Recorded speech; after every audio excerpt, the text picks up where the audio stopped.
welcomed our delegation. We're all overwhelmed by your hospitality. So first of all, I want to thank you for that.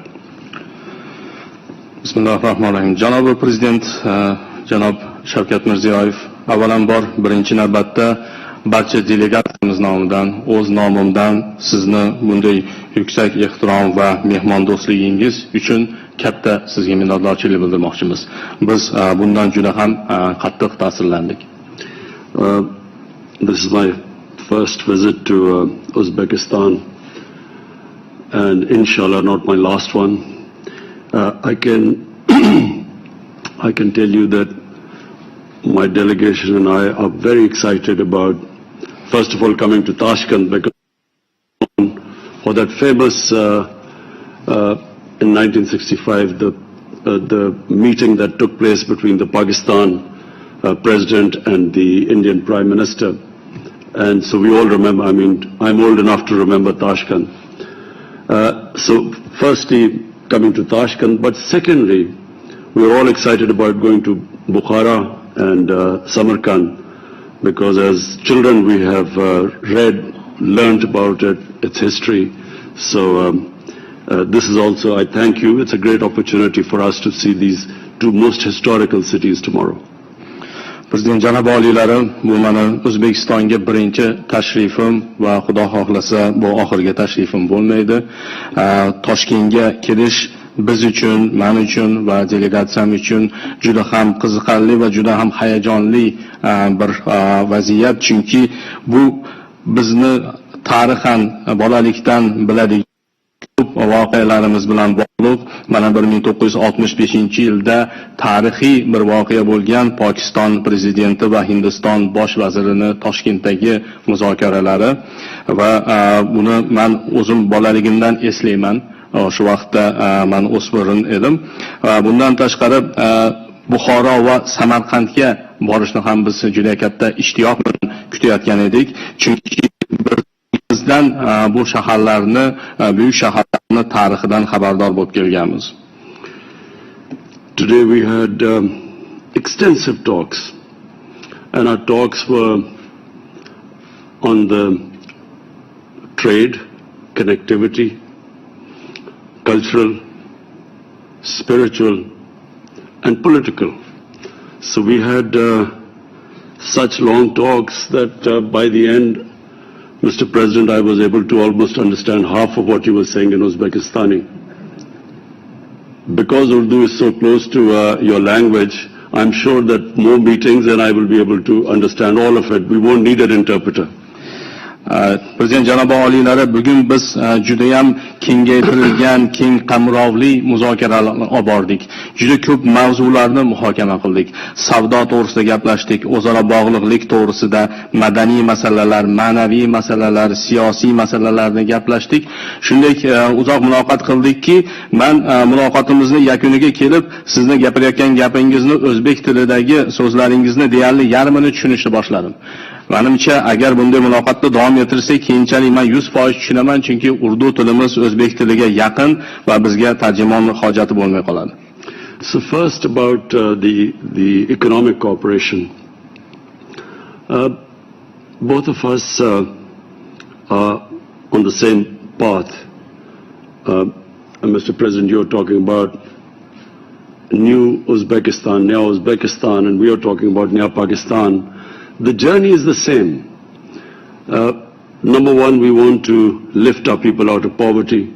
We want a bottoms-up approach rather than a trickle-down approach, which has been traditional. So we are on that journey where we are trying to pull people out of poverty. And this is the model of our Prophet Muhammad sallallahu alaihi wasallam. In the state of Medina, he is the first one who started a welfare state where even when they did not have money, the concentration was that a state only prospers when everyone prospers, when it's an inclusive development. And China recently has proved that if you take the people out of poverty, the whole state becomes rich. So we are on that same journey. I know you are concentrating on education and lifting our people up from their current economic situation. Secondly, we have now changed emphasis from geostrategic to geoeconomics. Our whole idea is that we have to create wealth. If we create wealth, then we can spend it on our lower strata of the society and lift them up. So this is extremely important for us, that we now have strong trading relationship with Uzbekistan, which is the biggest country in Central Asia. And we feel that this will benefit both of us. It will be a win-win situation for both Pakistan and Uzbekistan, the stronger we improve our trading ties.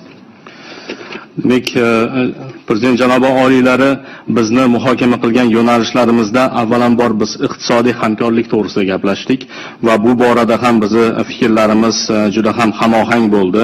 Bizni oldinga qo'ygan rejalarimiz ham juda ham mushtarak. Mana siz yangi O'zbekiston qurish to'g'risida gapiryapsiz. Biz Naya Pokiston dasturini oldinga suryapmiz va bu har ikkala dasturni ham asosiy negizida bo'lgan masala bu aholida kambag'allarni qisqartirish, kambag'allikdan chiqarish insonlarni va bu ishni amalga oshirishda pastdan yuqoridan pastga emas, pastdan quyi qatlamlardan eng kambag'allarni holatidan kelib chiqqan holda yuqoriga qarab borishni rejalashtirganmiz. Mana shunday yo'nalishda birinchi bo'lib payg'ambarimiz Muhammad sallallohu alayhi vasallam Madina shahrida yo'lga qo'yganlar va o'sha davrda hattoki o'sha aholini qo'lida pul bo'lmagan taqdirda ham shu vaziyatdan kelib chiqish, ya'ni kambag'allarni holidan xabar olib, kambag'alni qoldirmaslikka harakat qilganlar va buni natijasida ulkan bir davlatni qurishga erishganlar. Hozirgi kunimizda esa bunga Xitoy yaqqol namuna bo'lib turibdi. Ya'ni bunday yondashuvni haqiqatda ham to'g'ri yondashuv ekanligini isbotlab kelmoqda. Ya'ni aholini eng quyi qatlamlariga e'tibor berib, ularni kambag'allikdan chiqargandan keyin mana o'shalar boy bo'lsa, unda albatta davlat ham boy bo'ladi. Mana shu yo'nalishda sizni ham fikrlaringizga biz juda ham qo'shilishamiz.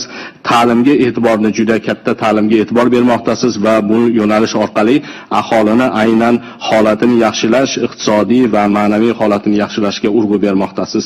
Va bu yerda asosiy g'oyalarimizdan bittasi bu geosiyosatdan geoiqtisodiyotga o'tish va bu juda ham muhim va bu yo'nalishda savdoni yo'lga qo'yish, bu to'g'risida ham juda ham yaxshi bir fikrlarga kelishib oldik va albatta bu yo'nalishlarni amalga oshirishda o'zaro manfaatli yondashuv bo'lishligi katta ahamiyatga ega. Mana shu yo'nalishlarda biz siz bilan muloqot qilib kelishib oldik.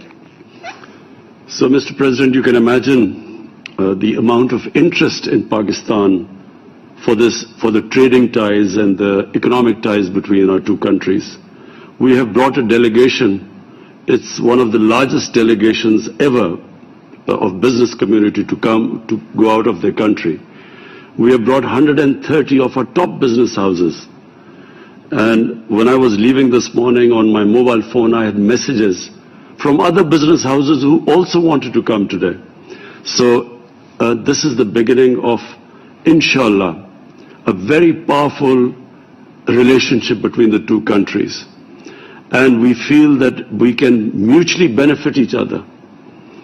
We are really interested, our business has signed a lot of MOUs, as you mentioned in your speech.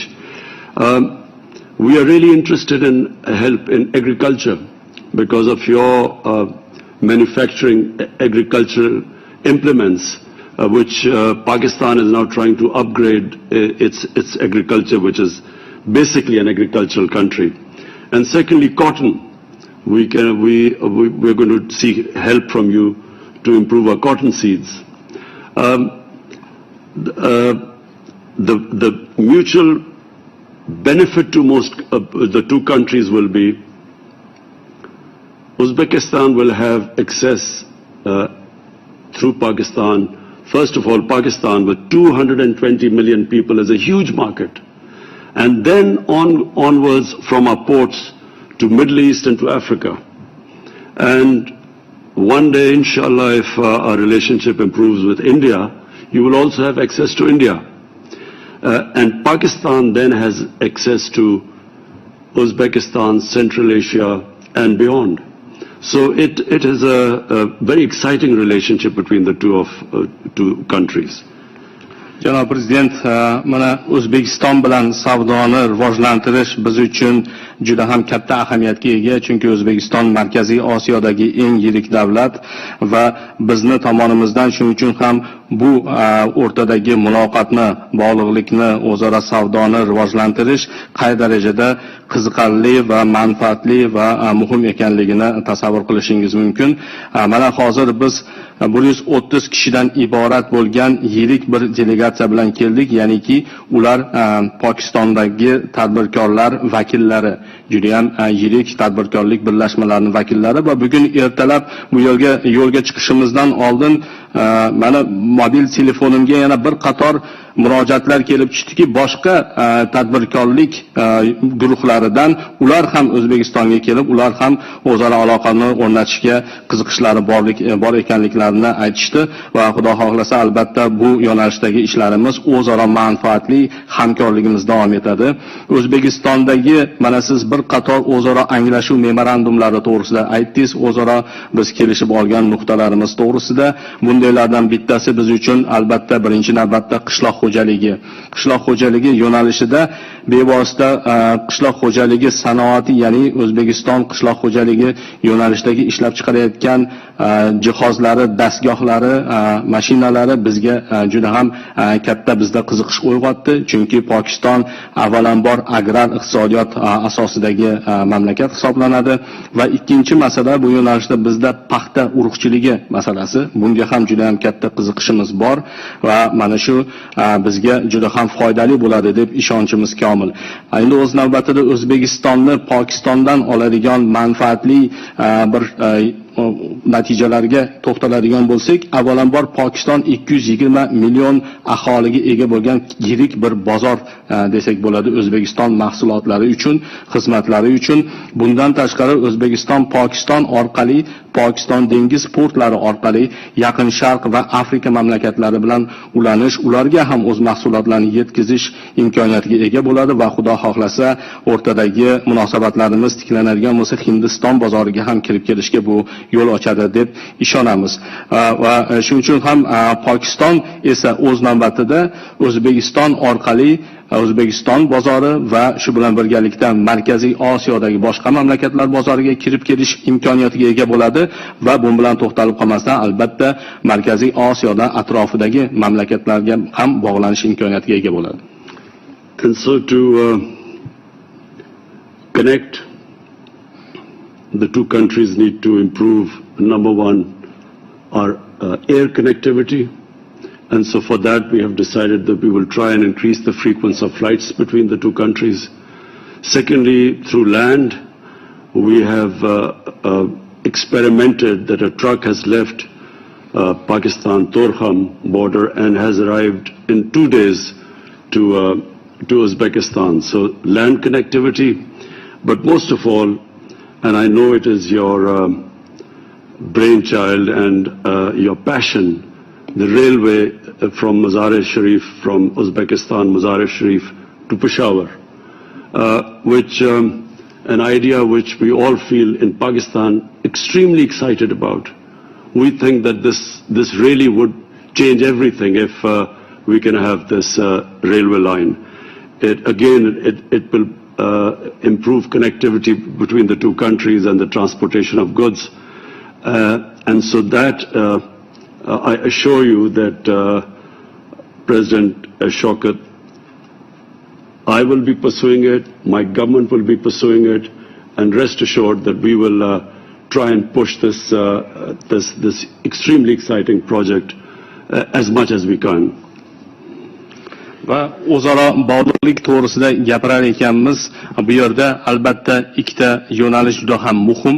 Birinchisi bu havo orqali aloqalarni o'rnatish va bu yo'nalishda mana siz bilan janob oliylar biz kelishib oldik. Birinchi qiladigan ishimiz o'zaro yo'lovchilarni havo orqali qatnovlarini demak raqamini oshirish va shundan keyingi yo'nalishimiz havodagi kargo yuklar tashishni ham yo'lga qo'ygach, keyingi yo'nalish bu albatta avtotransport, ya'ni yer usti transporti orqali o'zaro aloqalarni, iqtisodiy aloqalarni rivojlantirish. Mana siz aytib o'tganingizdek, Pokiston chegarasidan O'zbekiston hududiga qadar bir sinov tajriba sifatida avtotransport yo'lga chiqqan va 2 kun ichida O'zbekistonga kirib kelishga muvaffaq bo'lgan. Va bu ham bu yo'nalishda katta salohiyat mavjud ekanligini bildiradi. Va keyingi masala albatta bu sizni o'zingizning g'oyangiz mahsuli bo'lgan juda ham katta loyiha. O'zbekiston bilan Mozori Sharif Qobul orqali Pokistonning Peshawar shahrini bog'lovchi temir yo'l loyihasi. Mana bu loyihani siz juda ilg'or tartibda targ'ib qilib kelyapsiz va biz Pokistonda sizni fikrlaringizni o'rganib bunga ishondik va hozirgi kunda bu g'oyani naqadar to'g'ri ekanligini anglab katta ishtiyoq bilan uni amalga oshirishni kutib qolmoqdamiz. Chunki bu mamlakatlarimiz o'rtasidagi tovarlarni transportiga, ularni yetkazib berishga juda ham katta xizmat qiladi va shu yo'nalishda albatta janobi oliylari, men sizga ishontirib aytamanki, shaxsan o'zim va meni hukumatim mana shu g'oyani ortida turamiz va buni albatta amalga oshirishda sizga ko'makchi bo'lamiz. And we discussed the political situation in Afghanistan in details. We are both concerned as neighbors of Afghanistan that people of Afghanistan have suffered for the last 40 years. And as neighbors, we feel they are our brothers, that there should be peace there, there should be a peaceful political settlement there. So we discussed that in details, and we also resolved that the neighbors, Uzbekistan, Tajikistan, Iran, Pakistan, and even Turkey, we will try and help facilitate a peace process in Afghanistan. And for that, we hope that our foreign ministers will first meet, and then we will go on and try to have a summit so that we can stop what looks like a civil war. Keyingi masalamiz biz har tomonlama muhokama qilgan masalamiz bu Afg'onistondagi siyosiy holat bo'ldi. Buni har tomonlama siz bilan muhokama qildik. Albatta har ikkala mamlakat Afg'oniston bilan qo'shni mamlakatlar hisoblanamiz. Shuning uchun ham bu mavzu biz uchun juda ham tashvishli, katta ahamiyatga ega bo'lgan mavzu. Qolaversa, afg'on xalqi mana 40 yildirki mana shu notinchlikdan, jangu jadallardan aziyat chekib kelyapti va bu afg'on xalqi biz uchun birodar xalq hisoblanadi.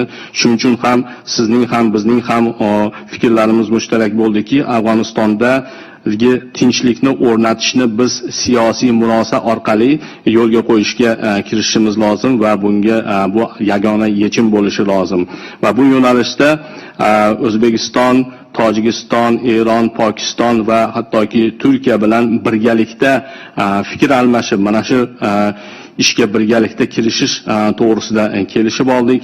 Birinchi qadam sifatida bizni tashqi ishlar vazirlarimiz bu yo'nalishda muhokamalarni, muloqotlarni yo'lga qo'ysalar, keyinchalik davlat rahbarlari darajasida summit o'tkazish fikri ham muhokama qilindi. And finally, Mr. President, about the cultural aspect. This is extremely exciting that we have decided now to make a film on the first of the great Mughals, Zahiruddin Babur. His dynasty ruled India for 300 years. And during that time, India was considered one of the richest places in the world. 24 to 25% of the world GDP was from India. So it was a superpower of its time under the dynasty of Babur. So I think people, the young people in Uzbekistan and in Pakistan must know this connection. This connection stayed for hundreds of years between this part of the world and our part of the world. And we feel that this film would, and similar films, not just this film, they will connect the people of the two regions together. And then we can think of films on Iqbal, on Mirza Ghalib. I never realized that Mirza Ghalib was popular here. And then Imam Bukhari and who we are all connected with in the subcontinent. So we hope that this will be the beginning of a strong cultural exchange between the two countries. Va nihoyat so'nggi mavzu bu madaniy aloqalar mavzusi bo'ldi. Bu yo'nalishda ham biz uchun juda ham qiziqarli va hayajonli bo'lgan bir mavzuni muhokama qildik. U ham bo'lsa buyuk ajdodimiz Zahiriddin Muhammad Bobur, ya'ni butun dunyoda buyuk Mo'g'ullar imperiyasini asoschisi deb sanaluvchi Zahiriddin Muhammad Bobur to'g'risida bir film yaratish, birgalikda shuni filmni yaratish g'oyasi bo'ldi. Albatta Zahiriddin Muhammad Bobur imperiyasi Hindistonda 300 yil davomida hukm surgan va o'sha hukmronlik davrida Hindiston iqtisodiyotini shu darajada ko'targanki, jahon yalpi ichki mahsulotining 25% o'sha davrda Hindistonning ulushiga to'g'ri kelgan. Juda ham yirik, qudratli bir davlatni yaratgan va albatta bu tarix to'g'risida Pokistonlik yoshlar, O'zbekistonlik yoshlar xabardor bo'lishlari kerak. Bizning o'rtamizdagi bu rishtalardan ular xabardor bo'lishliklari kerak va shuning uchun ham bu filmni va nafaqat bu kelajakda shunga o'xshagan boshqa filmlarni ham yaratish bizga juda ham ma'qul bir g'oya bo'ldi va bunga juda ham katta qiziqish bildirmoqdamiz. Hozir kelajakda Muhammad Iqbol to'g'risida, Mirza G'olib to'g'risida, hattoki biz Mirza G'olibni O'zbekistonda bilishlaridan ham unchalik xabarimiz yo'q edi va bundan keyin Imom Buxoriy to'g'risida albatta shunday filmlarni, shunday madaniy o'rtadagi aloqalarni, almashuvlarni yo'lga qo'yadigan bo'lsak, bu albatta har ikkala mamlakatga juda ham katta naf keltiradi. And inshallah as our countries get together, get closer together, cultural exchanges get stronger, then Mr. President, I will introduce cricket to the people of Uzbekistan. Albatta Xudo xohlasa prezident janobi oliylari agar mamlakatlarimiz yana ham bir-biriga yaqinlashsa, o'rtadagi madaniy aloqalarimiz yana ham kuchaysa, Xudo xohlasa O'zbekiston xalqiga kriket o'yinini ham olib kelib tanishtiraman. Rahmat. Men o'ylayman, avvalambor men sizga mamnuniyat bilan aytamanki, mana shu 2 yildan burun O'zbekistonda birinchi marta kriket federatsiyasi ro'yxatga olib, 2000 dan ko'p yoshlarimiz kriket o'ynayapti. Men mana shu siz bu soha bo'yicha juda katta muvaffaqiyatlarga erishganingizni inobatga olib, biz bu sohani ham juda katta rivojlantiryapmiz. Bu sohada ham men o'ylayman birgalikda hamkorlikni amalga oshiramiz. Thank you very much. By the way, 2 years ago in Uzbekistan we have registered the Cricket Federation of Uzbekistan. So to date more than 2,000 youngsters of Uzbekistan are successfully playing this very game. But nevertheless, the skies are the limit. So together I believe that we will be able to initiate new ideas, new programs on training the young cricket players, and we will achieve good accomplishment in this way too. Umuman hurmatli ommaviy vositalar vakillari, mana ko'rdilaringmi, qisqa bo'ldi mana bizda mana shu muloqotlarimiz, lekin qanday sermazmun bo'ldi. Ayniqsa yana bir marta aytaman, Afg'onistondagi tinchlik bizni juda xavotirga soladi va juda ko'p narsalar bo'yicha kelishib oldik. Ikkinchidan, bironta soha qolmadiki, biz qandaydir shu sohaga urg'u berib hamkorligimizni amalga oshirib natijaga erishish bo'yicha. Yana bir marta aytaman, bir narsa eng bizga ayon bo'ldiki, juda katta imkoniyatlarimiz bor. Agar shu imkoniyatlarni to'liq ishga solsak, ikkita mamlakatga ham o'zi ijobiy natija bo'lishini va ko'p yo'nalishlar bo'yicha bizda ham erishilgan muvaffaqiyatlar, Pokistondagi erishilgan muvaffaqiyatlarda va birinchi marta mana shu Pokistondan bizga 130 dan ko'p hamkorlar kelib, mana biznes forum bo'lib, men mana shu raqamlarda aytdim. Bu raqamlar faqat boshlanishi.